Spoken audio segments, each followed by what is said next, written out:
অধিকাৰ গণতান্ত্ৰিক ব্যৱস্থা আৰু ভাৰতীয় সংবিধানে আমাক যি ঘূৰা ফুৰা ৰাইট টু এছেম্বল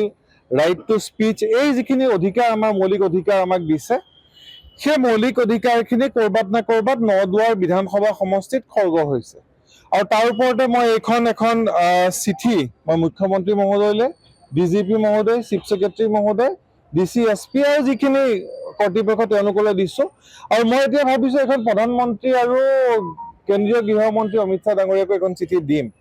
ইয়াৰ মূল কথাটো হৈছে কি আপুনি নদুৱাৰ বিধানসভা সমষ্টিত আপোনালোকে জানে যোৱাবাৰ পঞ্চায়তৰ নিৰ্বাচন নহ'ল। পঞ্চায়তৰ নিৰ্বাচন পাতিবলৈ যোৱাবাৰ গৈছিলে যাওঁতে কেণ্ডিডেট তাতে ঠাই লৈছিলে কেণ্ডিডেটবিলাক নাটকীয়ভাৱে মিষ্টিৰিয়াছলি কেণ্ডিডেটবোৰ উইথড্ৰ কৰোৱা হ'ল আৰু বহুতে তাতে অভিযোগ দিছে কি ভয় ভাবুকিৰ দ্বাৰা সেই কেণ্ডিডেট উইথড্ৰ কৰা হ'ল আৰু তাত পঞ্চায়তৰ ৰাইজে যিটো ভোটৰ অধিকাৰ পাব লাগিছে যিটো ভোটৰ অধিকাৰ আমাৰ প্ৰত্যেকৰে আছে ভোটৰ অধিকাৰটো তাত সাব্যস্ত কৰিব নোৱাৰিলে। আজি নদুৱাৰ বিধানসভা সমষ্টিৰ এনেকুৱা এটা পৰিৱেশ কি আমি ক'ৰবাত যদি ঘূৰিব যাওঁ তাতে আমাক বাধা প্ৰদান কৰে, ক'ৰবাত যদি আমাৰ সভা কৰিব যাওঁ তাতে বাধা প্ৰদান কৰে, সামাজিক প্ৰগ্ৰেমত যদি যাওঁ মাজতে জন্মাষ্টমী প্ৰগ্ৰেম এটাত যাওঁতে বাধা প্ৰদান কৰিবলৈ চাইছে, মানুহে ফ'ল' কৰে, কাজিয়া লগোৱাৰ চেষ্টা কৰে, বাধা দিয়াৰ চেষ্টা কৰে আৰু আমাৰ যি বেচিক ৰাইট কি ৰাইট টু মুভমেণ্ট আমাৰ যে ঘূৰি ফুৰাৰ এটা অধিকাৰ আছে, কথা কোৱাৰ অধিকাৰ আছে, একগোট হৈ আমি এনেকৈ কথা কোৱাৰ অধিকাৰখিনি আমাৰ তাতে খৰ্গ কৰা হৈছে। এতিয়া মোৰ এটা প্ৰশ্ন মুখ্যমন্ত্ৰী মহোদয়লৈ মই প্ৰধানমন্ত্ৰী মহোদয় গৃহমন্ত্ৰী মহোদয়লৈ কেন্দ্ৰীয় মই চিঠি দিম কি আমি তাতে গণতান্ত্ৰিক অধিকাৰটো নদুৱাৰ সমষ্টিত থাকিবলৈ নাথাকে নে এইটো বেলেগ এখন ৰাজ্য বা বেলেগ এখন তাতে ৰাজতন্ত্ৰ কিবা ৰজা তাতে ঘোষণা কৰা হৈছে নেকি নে হ'ব? যদি ৰজা ঘোষণা কৰা হোৱা নাই তাত বোলে নাই ইলেকশ্যন নেপাতো এজন ৰজা আমি ঘোষণা কৰি দিম ঠিক আছে আৰু যদি নহয় বোলে গণতান্ত্ৰিক ব্যৱস্থা থাকিব তেতিয়া আমি গণতান্ত্ৰিক দল হিচাপে ৰাইজৰ অঞ্চলৰ সামাজিক কৰ্মী হিচাপে যাব লাগিব। তাত যদি আছাম বিজেপিৰ কৰ্মীয়ে বাধা দিয়ে আৰু বাধা দিয়াৰ পিছত কাজিয়া লগাব চেষ্টা কৰে আপুনি যদি কাজিয়া কৰাৰ পিছত কি হ'ব কংগ্ৰেছে মানুহক এৰেষ্ট কৰিব। কাজিয়া লগাটো দূৰৰ কথা কংগ্ৰেছ কৰি থাকিলে এতিয়া এনেকুৱা ভয় ভাবুকি তাতে আহিছে বাৰেপতি মিছা কেছত ভুৱা কেছত মানুহক এৰেষ্ট কৰি কৰি থানাত মাতি মাতি ধমকি দিয়া হৈছে কি কংগ্ৰেছ কৰি থাকিলে তহঁতৰ বিপদ আছে। এনেকুৱা এটা পৰিৱেশ আপুনি জানে ভূপেন বৰা ডাঙৰীয়াৰ নাক ভাঙি দিয়া হৈছে ৰাহুল গান্ধী ডাঙৰীয়াৰ যি যাত্ৰা আছিলে Z+ চিকিউৰিটিৰ মাজত একো ব্যৱস্থা নহ'ল।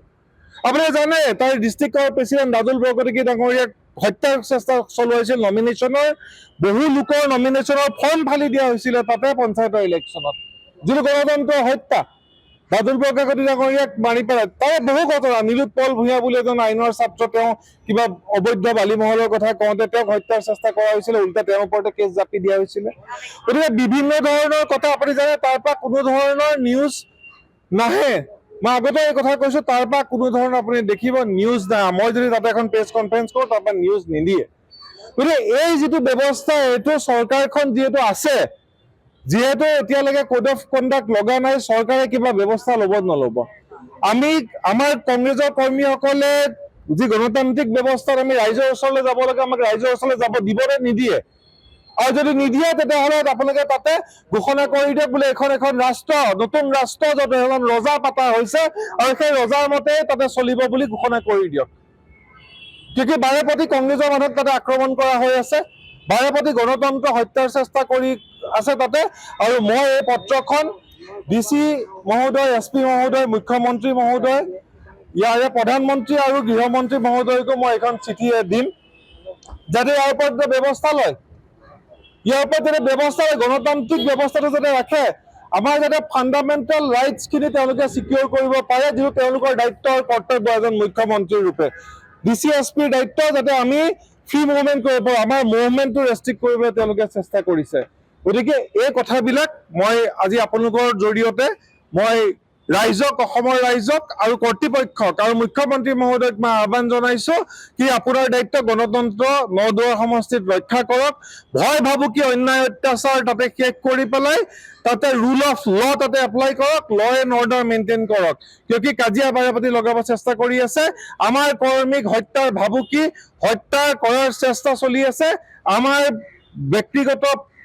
মানুহক বিভিন্ন ক্ষেত্ৰত মিছা কেছত তাত ফচোৱাৰ চেষ্টা চলি আছে আপুনি তাতে চকু মোজা খুলিৰ ভাও নধৰিব আৰু যদি নহয় এখন ৰাষ্ট্ৰ এজন ৰজা তাতে যদি ঘোষণা কৰিছে তেতিয়া আমাৰ ক'বলগীয়া নাই।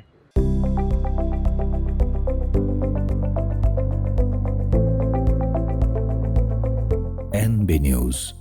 সহজ সৰল ভাষাত নৱভাৰতৰ কথা।